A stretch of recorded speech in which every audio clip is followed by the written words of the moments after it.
السلام عليكم ورحمة الله وبركاته، عشاق الساحرة المستديرة في كل مكان. لو انت أول مرة تشاهدنا، يا ريت تشترك بالقناة وتفعل زر الجرس ليصلك كل جديد. ترى جماهير نادي الزمالك أن أحمد سليمان عضو مجلس الإدارة كان كلمة السر في الصفقات العشرة التي حسمها الفريق الأبيض في فترة الانتقالات الشتوية الماضية. ولكن يبقى على أرض الواقع أن النادي الأهلي نجح بشكل مميز في الحصول على احتياجاته وتعطيل بعض الصفقات المميزة من الانتقال إلى القلعة البيضاء، والتسبب في أزمة داخل صفوف الغريم التقليدي وتحديدا في مركز الظهير الأيسر. الأهلي يمنع كل محاولات اقتراب الزمالك من ضم محمد شكري. خلال انتقالات شهر يناير بذل نادي الزمالك جهدا كبيرا، وذلك من أجل الحصول على خدمات محمد شكري الظهير الأيسر السابق للنادي الأهلي والحالي لفريق سيراميكا كليوباترا.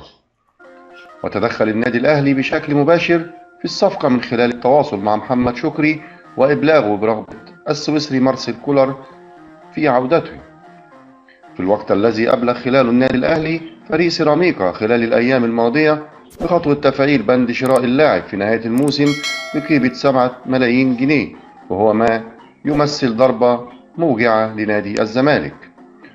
وضربة أخرى وهي ضربة عمر كمال من الأهلي إلى الزمالك. جاء ظهور عمر كمال عبد الواحد مع النادي الأهلي في المشاركة الأولى خلال مركز الظهير الأيسر ليمثل ضربة موجعة إلى نادي الزمالك بعد محاولات أحمد سليمان المكثفة لبحث إمكانية ضمه في شهر يناير، ولكن اللاعب حسم الأمر وطلب الانتقال إلى النادي الأهلي. وأصبح الفريق الأهلاوي يملك بديل في مركز الظهير الأيسر للمحترف التونسي علي معلول، في حين يعاني نادي الزمالك في مركز الظهير الأيسر بعد رحيل عبد الله جمعة وحاتم سكر وإصابة محمد عبد الشافي وأحمد فتوح، وهو ما يمثل أزمة كبرى للفريق الأبيض خلال الفترة المقبلة.